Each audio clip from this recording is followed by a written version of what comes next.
শুরুতেই জানিয়ে দেব সংবাদ শিরোনাম, এরপর জানিয়ে দেব বিস্তারিত। প্রথমে জানিয়ে দেব বিশ্বনাথের সুলেম হত্যায় ৮ জনের মৃত্যুদণ্ড। রায় জালিয়াতে সাবেক প্রধান বিচারপতি খায়রুল হকের আবারও রিমান্ডে দিল আদালত। এনসিপির অনুরোধের সমাবেশে স্থান পরিবর্তন ছাত্রদলের। এবং সর্বশেষে জানিয়ে দেব ফ্যাসিমদের মিডিয়া ডনদের গ্রেপ্তার করতে হবে বললেন রাশেদ প্রধান।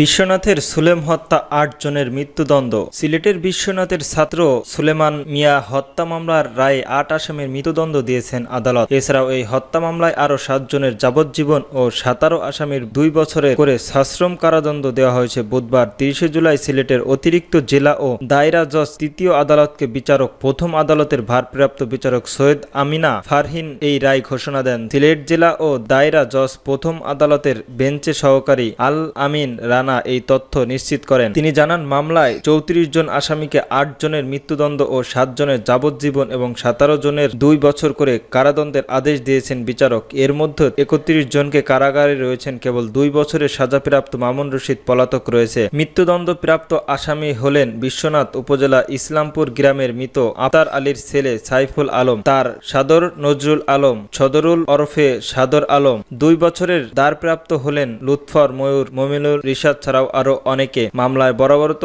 দিয়ে আদালত সূত্র জানায় 2021 সালে 1 মে বিশ্বনাথ উপজেলায় চালুয়া হাওয়ের পূর্ব বিরোধী জোরে শাহজালাল হাই স্কুলের 10ম শ্রেণীর ছাত্র সুমেল আহমেদকে 18 বয়স নির্মমভাবে গুলি করে হত্যা করা হয়। ওই দিন বিশ্বনাথের চৈত্যনগর গ্রামের নাজির উদ্দিন খেতে জমি থেকে উদ্ধার করে রাস্তায় মাটি তুলতে যান যুক্তরাষ্ট্র প্রবাসী সাইফুল আলম। এ সময় তাকে বাধা দেন নাজির উদ্দিন চাচাতো ভাই মানিক মিয়া ও তাজিম 10ম শ্রেণী পড়ুয়া স্কুল ছাত্রী সুলেম মিয়া। এতে বাগদিগন্তে এক পর্যায়ে সাইফুল আলমের বন্দুকের গুলি ওই দিন সুলেম মিয়া নিহত হন। গুলিবদ্ধ হয়ে আহত হলেন সুমেলের বাবা ও চাচা সহ 4 জন। এ ঘটনায় নিহত সুলেমান চাচা বাদী হয়ে বিশ্বনাথ থানার একটি মামলা দায়ের করেন। মামলাটি জেলা ও দায়রা জজ প্রথম আদালতে দায় করেন। মূল্য বিচারের জন্য হস্তান্তর করা হয়। 13 জুলাই মামলাটি যুক্তিতর্ক শেষ হয় এবং আদালত আজ এই মামলাটি রায় ঘোষণা করে ধার্য করেন। একই সঙ্গে ওই দিনে আদালতে 30 আসামিকে কারাগারে পাঠানোর নির্দেশ দেয়। প্রায় 4 বছর পর আজ এই মামলার রায় ঘোষণা করা হলো।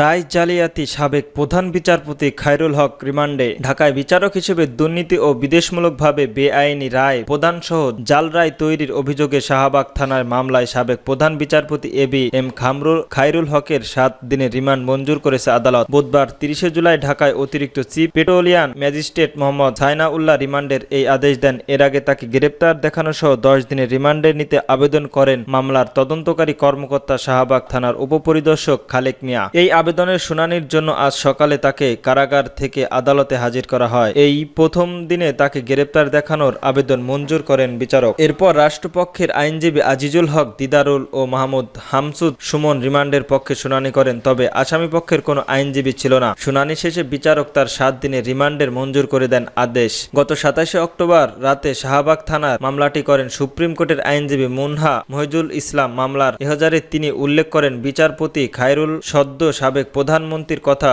প্রভাবিত হয়ে অবসর পর ভালো পায়দানের লোভে দুর্নীতিমূলক কাজকে শেখ হাসিনাকে খুনি করার জন্য 2021 সালের 10 মে সংক্ষিপ্ত আদেশটি পরবর্তীতে করে বেআইনিভাবে 2012 সালের 16 সেপ্টেম্বরের আপিল মামলার পূর্ণাঙ্গ রায় করেন। মামলায় অভিযোগ করা হয় 1996 সালে সংশোধনীয় মাধ্যমে নির্বাচন চলাকালীন তত্ত্বাবধায়ক সরকার ব্যবস্থার প্রবর্তন করা হয়েছিল। আওয়ামী লীগ সরকার সময়ের পঞ্চদশ সংশোধনীর মাধ্যমে ওই ব্যবস্থা বাতিল করা হয়। এর আগে 24 জুলাই সকল ধানমন্ডির বাসা থেকে খায়রুল হককে গ্রেপ্তার করে ঢাকা মহানগর গোয়েন্দা পুলিশ। জুলাই আন্দোলনের সময় ঢাকা যাত্রাবাড়িতে যুবদল কর্মী আব্দুল্লাহ কায়ুম আহত হত্যা মামলার ওই দিন রাতে তাকে কারাগারে পাঠানো হয়। গত 29 জুলাই তত্ত্বাবধায়ক সরকার ব্যবস্থার বাতিল করে বেআইনি রায় দেয় ও জাল রায় তৈরির অভিযোগে নারায়ণগঞ্জের ফয়তুল্লাহ থানা করা মামলা তাকে ভার্চুয়ালি গ্রেপ্তার দেখানো হয়। এনসিপির অনুরোধে সমাবেশের স্থান পরিবর্তন ছাত্রদলের। ঢাকায় পূর্ব ঘোষিত স্থান কেন্দ্রীয় শহীদ মিনারের পরবর্তী আগামী 3 আগস্ট ছাত্রদলের কেন্দ্রীয় ছাত্র সমাবেশে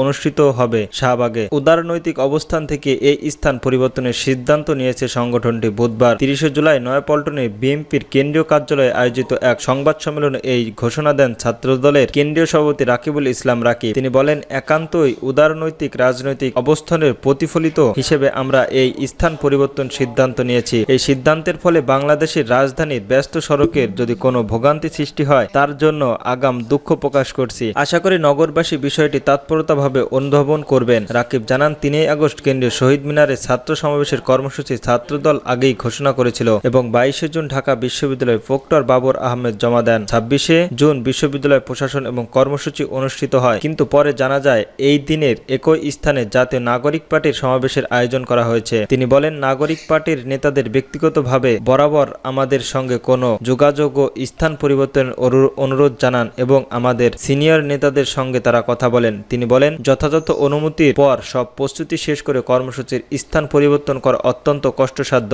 তারপরও আমরা এটি সহনশীল এবং গণতান্ত্রিক সংগঠন হিসাবে নাগরিকদের পার্টির অনুরোধ বিবেচনা নিয়ে শহীদ মিনার থেকে শাহবাগের হস্তান্তরের সিদ্ধান্ত নিয়েছি। ছাত্রদল সভাপতি আরো বলেন, আমরা এই পর্যন্ত কর্মসূচির ঘোষণা করেছি এবং অনুমতি নিয়েছি, তাই শহীদ মিনারের সমাবেশের বৈধ দাবিদার আমরাই, তবুও আমরা দৃষ্টান্ত স্থাপন করেছি। তিনি আরো বলেন, আমরা চাইলে শহীদ মিনারে সমাবেশ করতে পারতাম, কিন্তু আমরা উত্তেজনার পরিবর্তে শান্তি বার্তা দিতে চেয়েছি। আমাদের এই সিদ্ধান্ত বাংলাদেশের রাজনৈতিক ছাত্রনীতির সৌন্দর্য এবং ব্যবস্থাপনা উদারতার দৃষ্টান্ত হয়ে থাকবে।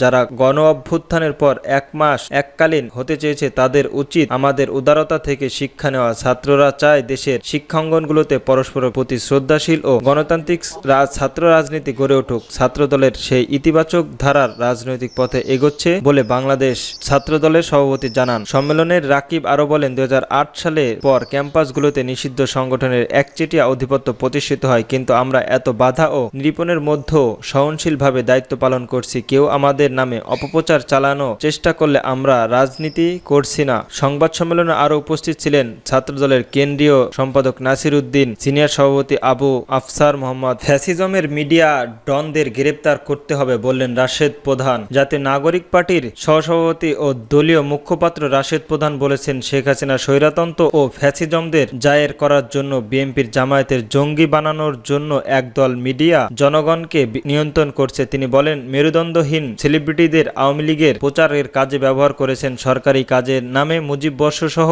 আওয়ামী লীগ প্রচারণা করে জনগণের ভ্যাট ট্যাক্স হাজার হাজার কোটি টাকা লুটপাট করেছে, বিদেশে পাচার করেছে, হিন্দুস্তানে সাংস্কৃতিক প্রচার করেছে। অবৈধ এমপি হওয়ার কারণে আসাদুজ্জামান নূর গ্রেপ্তার হলে গাউসুর আমন শাওন, সাব্বির রহমান, তানিম, ফাহামাদুল ইসলাম এছাড়াও আরো অনেকেই গ্রেপ্তার করা হয়। রাশেদ প্রধান বলেন, ফ্যাসিবাদের মিডিয়া ডনরা অতীতে আওয়ামী লীগের যে কৌশলে প্রণয়ন করেছে, হাসিনা পুত্র জয় এবং রেহানা রবির আওয়ামী গবেষণার প্রতিষ্ঠান সিআর এর নির্দেশনার আওয়ামী লীগের ডিজাইন করেছেন। ফ্যাসিস্টে শেখ হাসিনার পতনের পর আওয়ামী লীগ গুজব ছড়ানোর কৌশল এবং সোশ্যাল মিডিয়ার ডিজাইন করেছে কারা? আওয়ামী লীগের ফ্যাসিস্টিজমের মিডিয়ার দ্বন্দ্বের সুরক্ষা দিচ্ছে কারা? কেন আমাদের আওয়ামী লীগ সন্ত্রাসীদের নাশকতার আকাঙ্ক্ষায় 11 দিনের রেড অ্যালার্ট জারি করা হয়েছে? দ্রুত সময়ের মধ্যে আওয়ামী লীগ সন্ত্রাসী এবং